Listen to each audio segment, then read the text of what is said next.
Hi friends, வீரா சீரியலில் நாளைக்கான episode ப்ரோமோவில் என்ன நடக்க போகுதுன்னா, அந்த 2 ரவுடிகளும் வீராவோட ஆட்டோவில் ஏறிக்கிறாங்க. வீரா கிளம்பலான்னு இருக்கும்போது அடுத்து 2 பேர் வர்றாங்க. எங்களுக்கு மந்தவெளிக்கு போகணும், நாங்களும் ஆட்டோவில் ஏறிக்கலாமா? அவங்க தரது மாதிரி 500 ரூபா நாங்களும் தரோன்னு சொல்ல வீரா அவங்க எதுக்காக வந்திருக்காங்கங்கிறத புரிஞ்சுக்கிறாங்க. ஆட்டோ சவாரிக்கு வராது, 2 பேர் இறங்குங்கன்னு வீரா சொல்ல, ஓ இந்த இடமே வசதியாக இருக்கும் நீ முடிவு பண்ணிட்டியா, அப்போ எங்களுக்கும் ஓகே தான் சொல்லி அந்த 2 பேரும் ஆட்டோவை விட்டு இறங்குறாங்க. வீரா அவங்க ஆட்டோவில் மறைச்சி வச்சிருந்த ஒரு பெரிய கம்பி எடுத்து அந்த ரவுடியை கூட சண்டை போடுறாங்க. ஆனால் 4 பேர் இருந்ததுனால வீராவால் சமாளிக்க முடியல. அவங்க வீராவை பிடிச்சி தள்ளி விட வீரா தலையில் அடிபட்டு மயங்கி கீழே விழுந்துடுறாங்க. மயங்கி விழுந்த வீராவை 4 ரவுடிகளும் சேர்ந்து ஒரு இடத்துக்கு தூக்கிட்டு போய் படுக்க வைக்கிறாங்க. ஒரு ரவுடி வீரா கிட்ட நெருங்கி போகும்போது அந்த இடத்துக்கு மாறன் வராரு. அப்புறமா அங்கே சண்டை நடக்குது. சண்டையில் மாறனோட கையில் ஒரு ரவுடி கத்தியால் கிழிச்சு விட்டுறாரு. அப்புறமா அந்த ரவுடிகளை அடிச்சு போட்டுட்டு வீராவை தூக்கிட்டு மாறன் வராரு.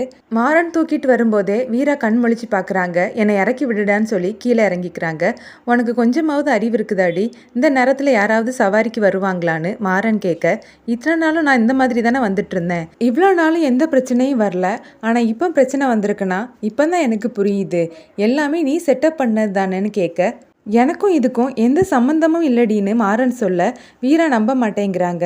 இதெல்லாம் பழைய காலத்து டெக்னிக்டா, இப்படி ஆட்களை செட்டப் பண்ணி என்கிட்ட வம்பு பண்ணியாச்சுதுன்னா அதுக்கப்புறம் நீ வந்து காப்பாற்றினதும் உன் மேலே இறக்கம் வந்துருமான்னு கேட்குறாங்க. உனக்காக நான் அடியெல்லாம் வாங்கியிருக்கேன், இதுக்கப்புறம் உனக்கு என் மேலே சந்தேகமான்னு கேட்க, கன்ஃபார்மாக நீ தான் செட்டப் பண்ணியிருப்ப, ஒருவேளை நீ எனக்கு நல்லது பண்ணியிருந்தாலும் கூட எனக்கு உன் மேலே எந்த இறக்கமும் வராதுன்னு சொல்லிடுறாங்க.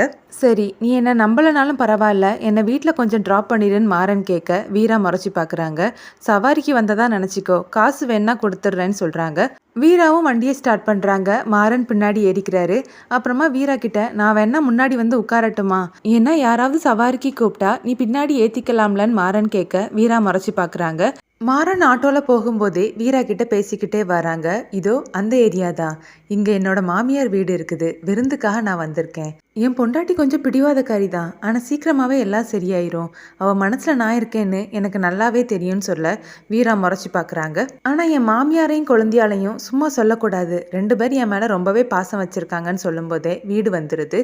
அப்புறமா வீரா மாறன் கிட்ட காசை கொடுன்னு கேட்குறாங்க. பணம் என்கிட்ட இல்லை, ஆன்லைனில் பே பண்ணலான்னா மொபைல் ரீசார்ஜும் முடிஞ்சிடுச்சுது, நீ மட்டும் எனக்கு ரீசார்ஜ் பண்ணிவிட்டா நான் இப்போவே பே பண்ணுறேன்னு சொல்கிறாங்க. வீரா கோவமா வீட்டுக்குள்ளே போயிடுறாங்க. அடுத்த சீனில் கண்மணியும் பாக்கியமும் பேசுகிறத காட்டுறாங்க. அவங்க 2 பேரும் பேசுகிறத வள்ளி கவனிக்கிறாங்க, அதை வீடியோவும் எடுக்கிறாங்க. பாக்கியம் கண்மணி கிட்ட, இன்னைக்கு நீ அசத்திட்ட கண்மணி, உன் நடிப்பை பார்த்து உன் மாமனாரே மிரண்டு போயிட்டாரு, ஒரு நிமிஷம் நான் கூட நீ கொளுத்திப்பியோன்னு பயந்துட்டேன் கண்மணின்னு சொல்ல, நான் எதுக்காக கொளுத்திக்க போகிறேன், அப்படி கொளுத்திக்கணும்னு முடிவு பண்ணாலும் இந்த வீட்டையும் இந்த வீட்டில் இருக்கக்கூடிய எல்லாரையும் கொளுத்திட்டு தான் நான் சாவேன் அத்தைன்னு சொல்கிறாங்க. அந்த வள்ளிக்கு எவ்வளோ கொழுப்பு பார்த்தியா கண்மணி, நீ கொளுத்திப்பேன்னு சொன்னதுக்கப்புறமும் அவன் மாறன் கூட வீராவை சேர்த்து வைக்கணும்னு நினைக்கிறான்னு பாக்கியம் சொல்ல, ஆமாத்த, அந்த வள்ளிக்கும் சீக்கிரமாக ஒரு முடிவு கட்டணும், ராஜேஷையும் என் அண்ணனையும் கொண்ட இவங்க யாரையுமே நான் சும்மா விட மாட்டேன், இவங்க யாரையும் நான் நிம்மதியாகவும் இருக்க விட மாட்டேன் அத்தைன்னு சொல்ல, அப்போ வீராவோட வாழ்க்கையை நம்ம என்ன பண்ணுறது கண்மணின்னு பாக்கியம் கேட்குறாங்க. வீராக்கு சீக்கிரமாகவே அந்த மாறன் கிட்டேருந்து டைவர்ஸ் வாங்கி கொடுத்துடணும், அப்புறமா வீராக்கு ஒரு நல்ல பையனாக பார்த்து கல்யாணமும் பண்ணி வச்சிடணும்னு கண்மணி சொல்கிறாங்க. இது எல்லாத்தையுமே வள்ளி வீடியோ எடுத்துகிட்டு இருக்காங்க. ஆனால் வீரா நம்ம சொல்கிறத கேட்க மாட்டாளேன்னு பாக்கியம் சொல்ல, அதுக்காக தான் அந்த ராமச்சந்திரனை வச்சு பேச போகிறேன், அவர் சொன்னால் கண்டிப்பாக வீரா கேட்பா, அதை நான் பார்த்துக்கிறேன்னு கண்மணி சொல்கிறாங்க. இவங்க 2 பேரும் பேசுகிறதையும் கேட்டு வள்ளி ஷாக் ஆகுறாங்க. அப்புறமா காலையில் மாறனை காட்டுறாங்க. மாறன் வாசலில் நின்று வள்ளி நடந்து வரதை பார்க்குறாங்க. அத்தை எதுக்காக இப்போ இங்கே வருது, வரமாட்டேன்லாம் சொல்லிட்டு போச்சுதுன்னு நினைக்கிறாங்க. வள்ளி வரும்போதே தனக்கு தானே பேசிட்டு வராங்க. அந்த பாக்கியமும் கண்மணியும் சேர்ந்து ஏதோ திட்டம் போடுறாங்கன்னு நினச்சேன், ஆனால் என் குடும்பத்தையே அழிக்க பார்க்குறாங்க, இதை சும்மா விடக்கூடாதுன்னு நினச்சிட்டே வராங்க. வள்ளி மாறனை கண்டுக்காமல் உள்ளே போகிறாங்க. மாறன் வள்ளியை பார்த்து, ஹலோ இங்கே வாங்கன்னு சொல்லி கூப்பிட்றாங்க.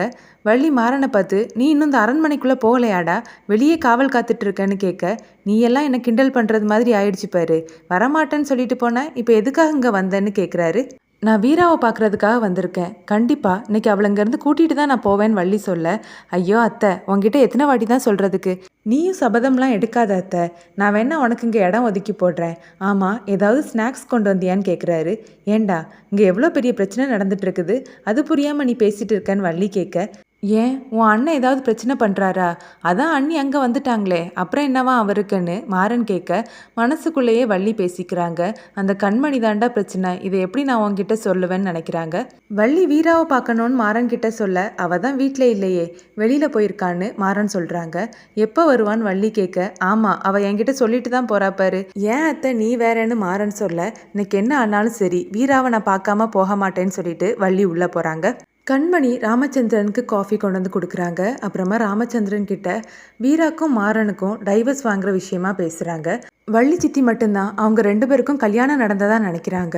ஆனால் எனக்கும் வீராக்கும் இது ஒரு விபத்து மாதிரி தான். எங்கள் அண்ணனை எப்படி ஒரு விபத்தில் இழந்தனோ அதே மாதிரி தான் இப்போ வீராக்கும் நடந்திருக்குது. இதில் என்ன ஒரு விஷயம்னா, இந்த 2 விபத்தையும் பண்ணதுமே அந்த மாறன் தான். அந்த மாறன் கூட வீரா வாழ்கிறதுக்கு எப்போவுமே சம்மதிக்க மாட்டா.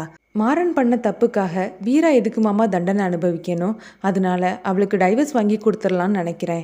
நீங்கள் என்ன மாமா சொல்கிறீங்கன்னு கேட்க, நீ சொல்கிறதும் சரிதான் கண்மணி. அவள் எதுக்காக அந்த தண்டனையை அனுபவிக்கணும்? நான் இன்றைக்கே ஒரு லாயரை பார்த்து பேசுகிறேன்னு ராமச்சந்திரன் சொல்கிறாரு. அதை கேட்டு கண்மணி ரொம்பவே சந்தோஷப்படுறாங்க. வீரா ராமச்சந்திரனுடைய துணி கடைக்கு வராங்க. அவங்கள பார்த்த ராகவன் ரொம்பவே சந்தோஷப்படுறாரு. வா வீரான்னு சொல்லி கூப்பிட, மாமா நான் பழைய ஸ்டாஃபாக தான் வந்திருக்கேன், எனக்கு வேலை வேணும்னு கேட்க, அதை கேட்டு ராகவன் ஷாக் ஆகுறாரு. இதோட எபிசோட் முடியுது.